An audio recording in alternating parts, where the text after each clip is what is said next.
Hello world, from whichever time zone you're catching me from, my name is MD90. Welcome to my YouTube channel. If you're not subscribed to the channel, make sure you hit that subscribe button, turn on the bell notification to all so that you do not miss the uploads that come up. And the easiest way for you to navigate the channel is to head to the playlist. You'll find videos curated for you based on your interest. So if you're interested in the Kutika podcast, you'll find a playlist for that. For news and trends, there's a playlist for that. Exclusive with MD90, a bunch of playlists that are created based on your interest. So the easiest way to navigate the channel is head straight to the playlist and you'll find what you're here for. Consider becoming a member of the channel. Right next to the subscribe button is the join button. You click on the join button so that you can become a member of the channel. You support the team on the production and a number of things that we're doing here, and we appreciate that. Well, the country has been hit by some shocking news today. So the man that you see on screen is the late Director General of the IBA.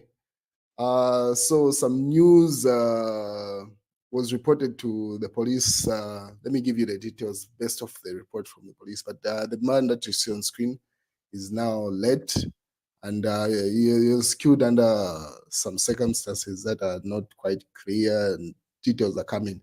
So this statement came from Taukawana. Statement by Information and Media Permanent Secretary, Mr. Taukawana, on the death of IBA Director General, Mr. Gautila Mulea.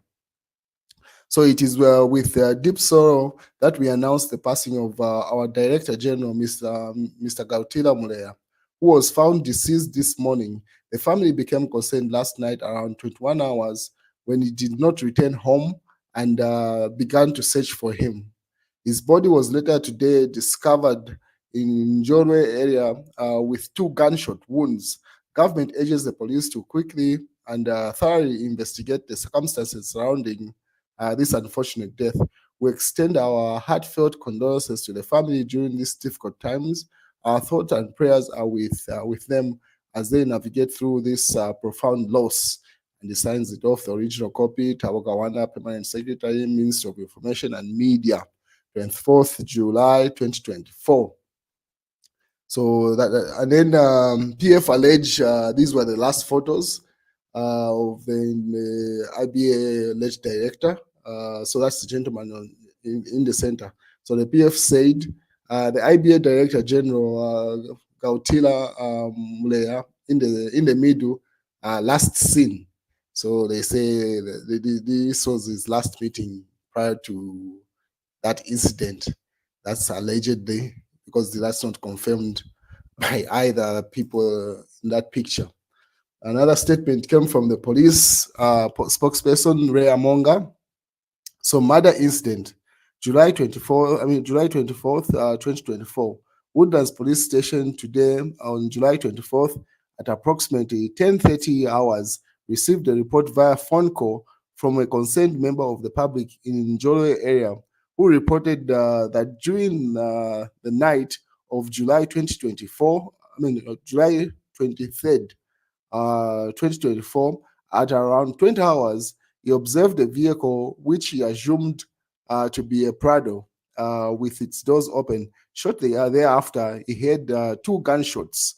This morning, July 24th, 2024, at approximately 10 hours, while he was on his way for work, he discovered the body of the deceased male on the ground. Upon receiving this report, the police promptly visited the scene of the crime, located in Palawana, Napsa housing along the gravel road. The body of the male individual was found with 2 gunshot wounds on the back of the head, and the close examination revealed that deep bullet wounds on the forehead. 2 bullet cartridges were recovered at the scene. An identity card was found in the pocket of the victim's trousers, bearing the name DM Gautila Mulea, Director General of the Independent Broadcasting Authority, IBA. A docket for the case of murder has been opened, and the investigations are currently underway. Further updates will be provided as investigations progress. Ray Amonga, Police Public Relations Officer. So those are the details that have come in. Someone in the comment section says, this is really sad. Someone's life ended just like that. These criminals must be brought to book no matter what. Deepest condolences to the family.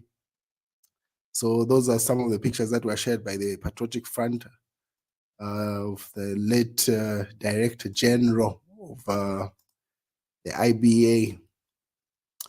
And then Tabukawana and Cornelius Mweta visited the family, the funeral house, a couple of minutes ago. This was just posted by the Ministry of Information and Media in Zambia just some minutes ago. So they were at the funeral house. And then they posted this to say, Information and Media Permanent Secretary writes, this evening alongside the Minister of Information and Media and Chief Government Spokesperson, Honorable Cornelius Mweta, MP, we visited the funeral house of the late Independent Broadcasting Authority, IBA Director General, Mr. Kautila Mulea. We took time to comfort the widow, family, and friends of the late IBA Director.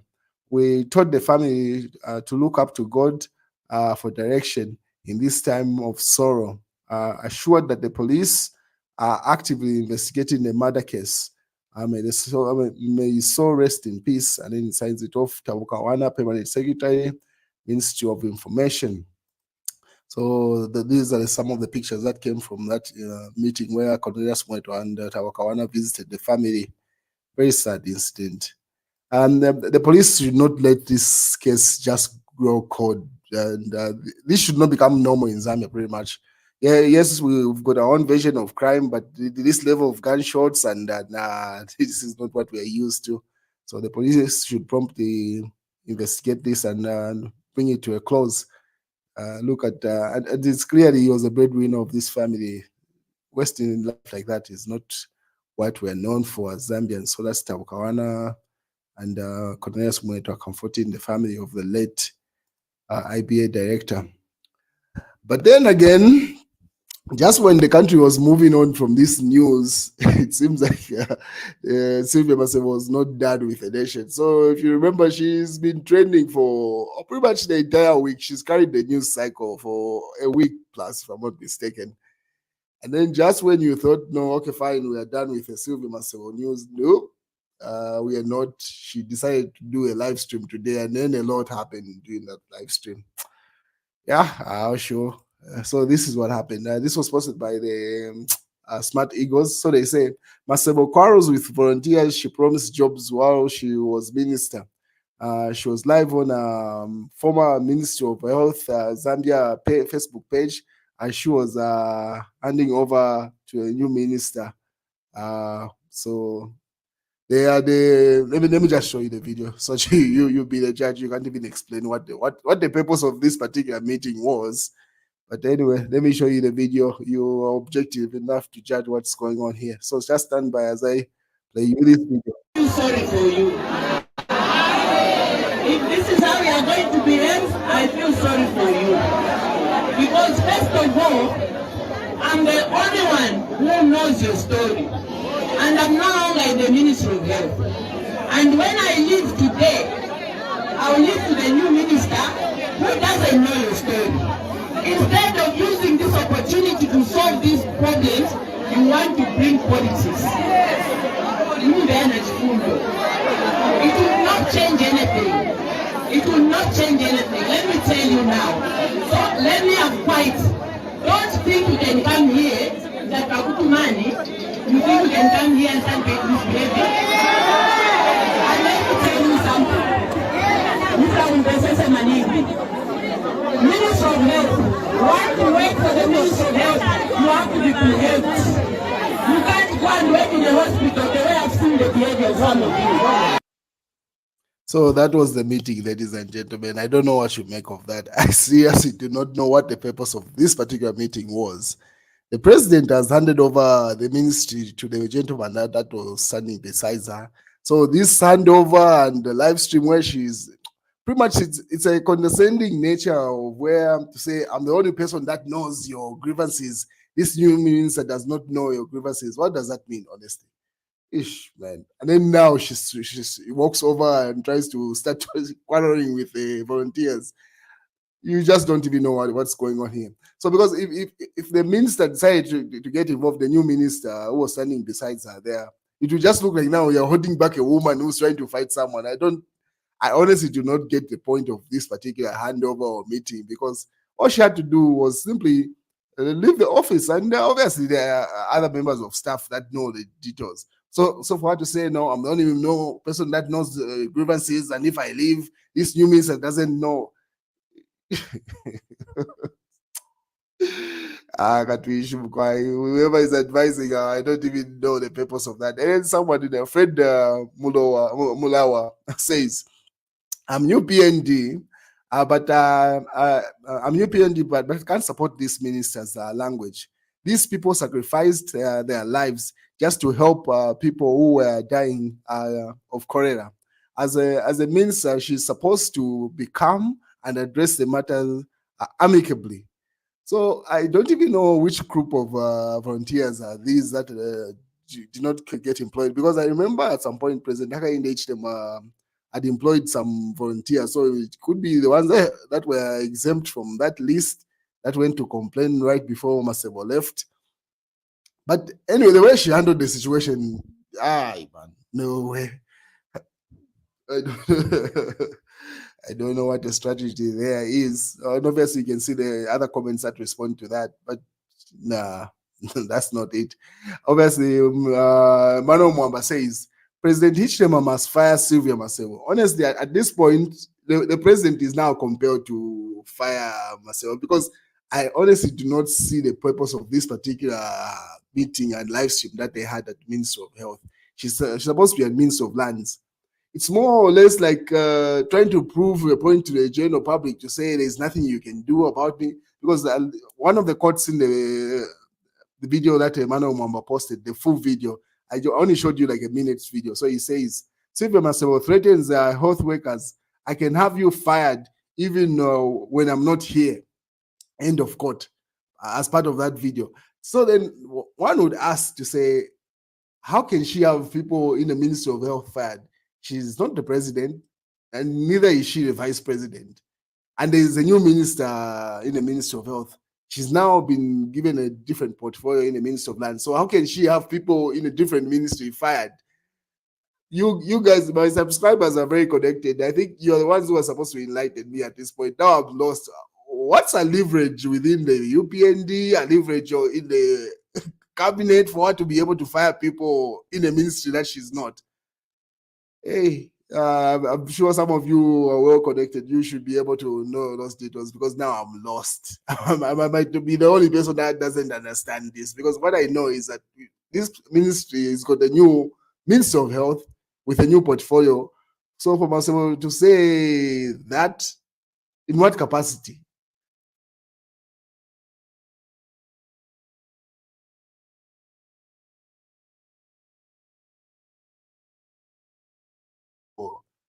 Do that anyway. But those understand the interior politics, please enlighten us. What's a leverage within the UPND for to have such audacity? Anyway, Mr. Chilangwa's seat has been nullified. If you remember, he's been sentenced to 5 years imprisonment, and he's appealed. So right before he could appeal, his seat has been nullified.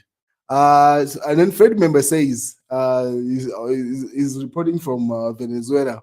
As you are aware, he's not in the country. So he says Chilangwa, Chitotela are victims of vengeance and retribution. So pretty much Fred Member says it's President Hakainde Hichilema's retribution that these two people are facing what they're facing right now with regard to the courts of law. And then I'll post his article where he explains everything there, so that you can have an objective evaluation of what he says. And then Speaker Neri Muti has declared Nixon Chilangwa's seat vacant a day after his conviction before appeal.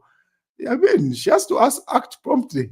That's just the Constitution. Whether she acts fast or slow, that's irrelevant at this point. The fact is that the man has been convicted in the courts of law, and according to the Constitution, at some point, the seat is supposed to be declared vacant. And if you remember, he's part of the 9 MPs whose seats were nullified because of that Edgar Lungu fight. And then they appealed, and then they were reinstated. So again, his seat has been nullified. It's one of those things where it looks inevitable, at some point, Kawamba will have to go for by-elections. That's just the way it looks at this point. Whether they try to hold it up, because now he's got a case with the other 9 MPs where he was impairment based off that appeal. And then now he wants to appeal the new court case. Maybe if he's granted another appeal for them to go to the High Court, anyway, we wait and see. But the Speaker has nullified the seat. So now it's been passed on to the ECZ for them to decide the date when there will be by-elections in Kawambwa. What is Bowman Lusambo? So he's been quiet for a while, but today he decided to speak. He felt he's becoming irrelevant in the political scene. He was like, let me speak some. And he had a lot of interesting things to say. So Chief Etayari does an assessment of what Bowman Lusambo's live stream.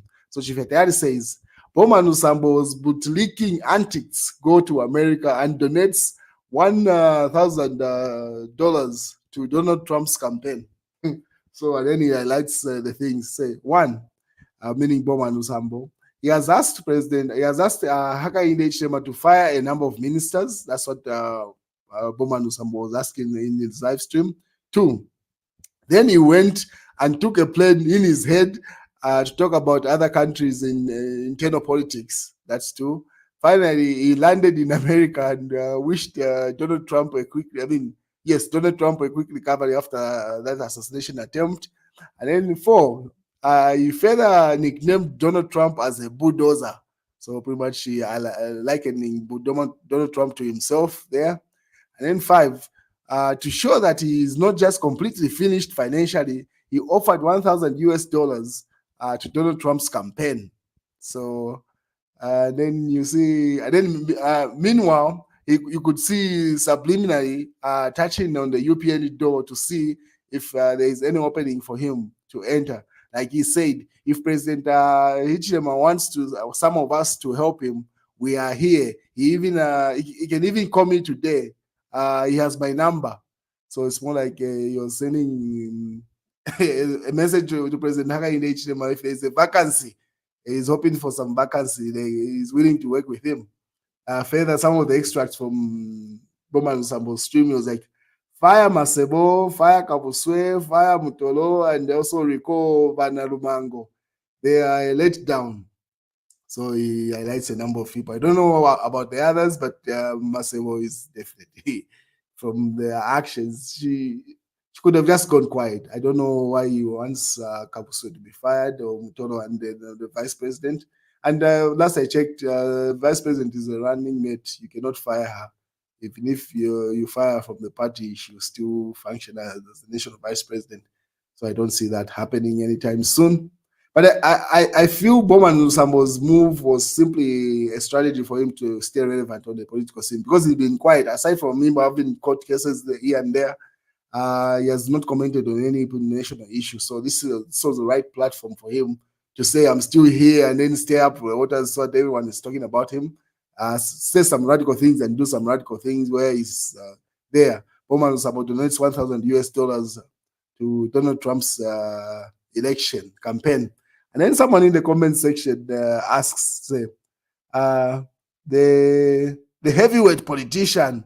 One thing I personally admire of him is that he has gifted hands of giving. Is different from greedy politicians. So they say he's a giver. That's what. And then someone asks, say, will he vote in the US? Like, what's the point of him donating such money? Will he vote? And then Justin Bowman Lusambo has endorsed US Republican presidential candidate Donald Trump in the upcoming election. Anyway, he's free to do that. But I feel it was just one way, like Chief Etayari said, to show no, he still has some finances where he can even flex and give out $1,000. But then again, that does not change the fact that he still has court cases. It's more like trying to play to the gallery. We still have serious cases in court. I don't know how that will play out, but anyway, we'll wait, because some of the cases that have to do with property believed to be proceeds of crime, and then you start flexing and giving out money like that. Anyway, and then Mwandi, this is still Chief Etayari. Mwandi, Twala Mwenako, Kawambo seat declared vacant after Chilangwa's conviction and sentence before he applies for an appeal. So they're saying the promptness with which the Speaker of the National Assembly nullified or declared the seat, the Kawambo seat vacant is shocking. But anyway, it's a constitution. She can do it after 3 days or in 24 hours. She decided to do it earlier than 24 hours. You can't blame her. I mean, these are politics at the end of the day. It is what it is. And then Patriotic Front say, your ministers are very blank. They do not know what they are doing. I mean, what they are doing. Fire some of them. Former Lusaka province, Minister Bowman Lusambo has told President Hakainde Ichidemba there. So he said a lot of radical things just to stir up the news. This was during his live stream. He had 1,800 people watching. And then this was in the news diggers. I'm disappointed with the reaction from State House. That's Lufuka.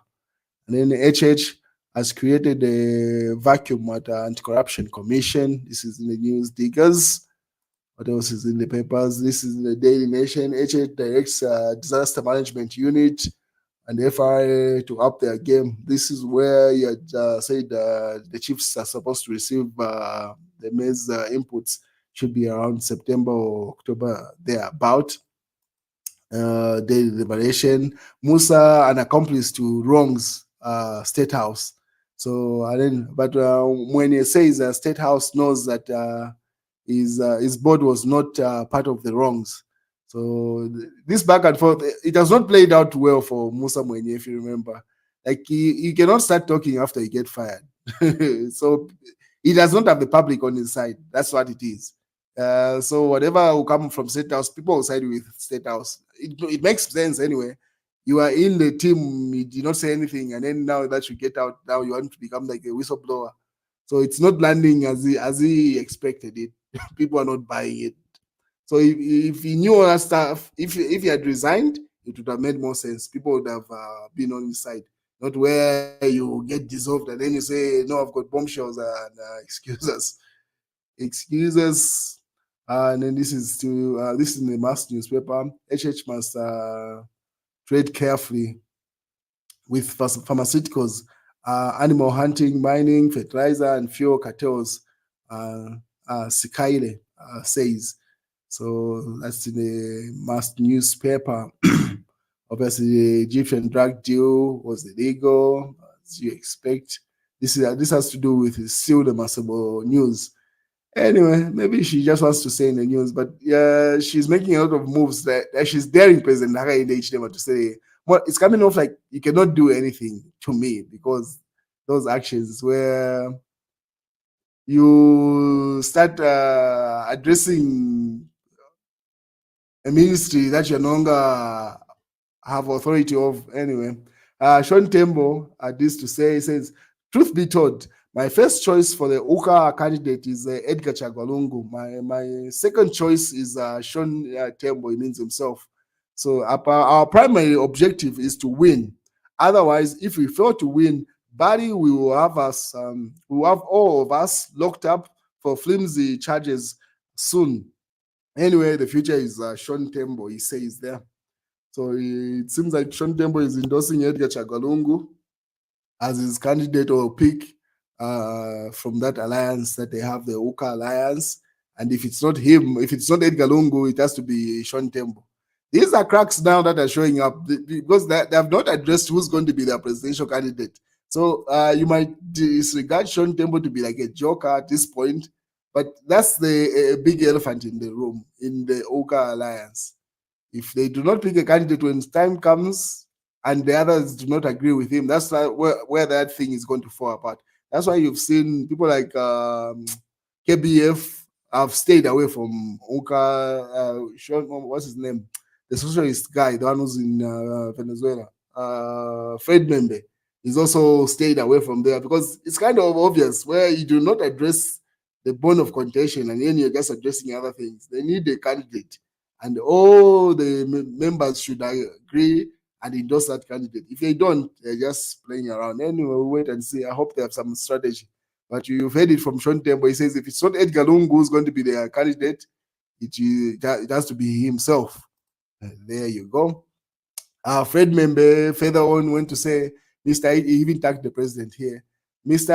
Ichirema is on a mission to change our constitution to prolong his stay in power to 7 years. But such move will be devastating, including his end as president. So I don't know where Fred Membe is getting those allegations to say President Hakainde Hichilema has intentions of changing our constitution. This is the news that most have been getting it from the Socialist Party that have been pushing this agenda to say there are rumors that President Hakainde Hichilema wants to change the constitution allegedly. But no facts have been presented at this point, and neither have I heard it from anywhere else. And then today, what's his name? Fred Membe goes further to say, he put up this article, the one that I just put up, this. So I'm sure he has to be someone so that he can explain where he's getting that from. Anyway, we'll wait and see. I'm sure when he lands, you have a lot of things to explain to the police, because he's already been summoned at the police station. Anyway, that's the news, ladies and gentlemen. Have a good night. It's almost 24 hours in Zambia.